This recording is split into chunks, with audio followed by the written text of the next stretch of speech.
பள்ளிக்கரணை சதுப்பு நில விவகாரத்தில் காப்பு காட்டிற்கு வெளியே உள்ள தனியார் பட்டா நிலங்களுக்கு மட்டுமே சம்பந்தப்பட்ட அலுவலர்கள் கட்டிட ஒப்புதல் வழங்கியுள்ளதாக தமிழ்நாடு அரசு விளக்கம் அளித்துள்ளது. சென்னை பள்ளிக்கரணை காப்புக்காடு ராம்சார் தளத்திற்குள் ஒரு அடுக்குமாடி கட்டிட திட்டத்திற்கு சுற்றுச்சூழல் அனுமதி மற்றும் திட்ட ஒப்புதல் வழங்கப்பட்டுள்ளதாக சில ஊடகங்களில் செய்திகள் வெளியாகின. இந்த குற்றச்சாட்டு அடிப்படை ஆதாரமற்றது என தமிழ்நாடு அரசின் வனத்துறை விளக்கமளித்துள்ளது. அதன்படி ராம்சார் தளமாக அறிவிக்கப்பட்டுள்ள 1248 ஹெக்டேர் பரப்பளவில் பள்ளிக்கரணை சதுப்பு நிலம் 698 ஹெக்டேரும், உரிய நடைமுறைக்கு பின் வரையறுக்கப்பட உள்ள கூடுதல் நிலம் 550 ஹெக்டேரும் அடங்கும்.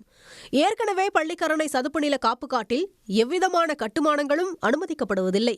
சதுப்பு நிலத்திற்கு வெளியிலுள்ள நிலப்பகுதிகளை சர்வே எண்களுடன் கண்டறிந்து வரையறுப்பதற்கான நில உண்மை கண்டறிதல் இதுவரை மேற்கொள்ளப்படவில்லை என அரசு தெளிவுபடுத்தியுள்ளது.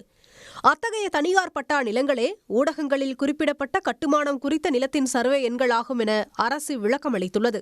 பள்ளிக்கரணை காப்புக்காடு ராம்சார் தளத்திற்கான எல்லைகளை வரையறுக்கும் பணியை ஒன்றிய அரசின் தேசிய கடற்கரை மேலாண்மை மையம் கடந்த ஆண்டு நவம்பரில் தொடங்கி மேற்கொண்டு வருகிறது.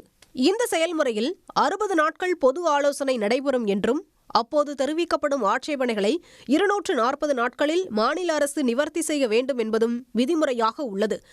அதன்படி ராம்சார் தளம் அமையும் நிலங்கள் இன்னும் வரையறுக்கப்படாத நிலையில் பள்ளிக்கரணை சதுப்பு நிலத்திற்கு வெளியே உள்ள தனியார் பட்டா நிலங்களுக்கு மட்டுமே சம்பந்தப்பட்ட அலுவலர்கள் அனுமதி வழங்கியதாக அரசு விளக்கமளித்துள்ளது. உடனுக்குடன் செய்திகளை தெரிந்து கொள்ள சன் நியூஸ் பெல் ஐகானை கிளிக் பண்ணுங்க.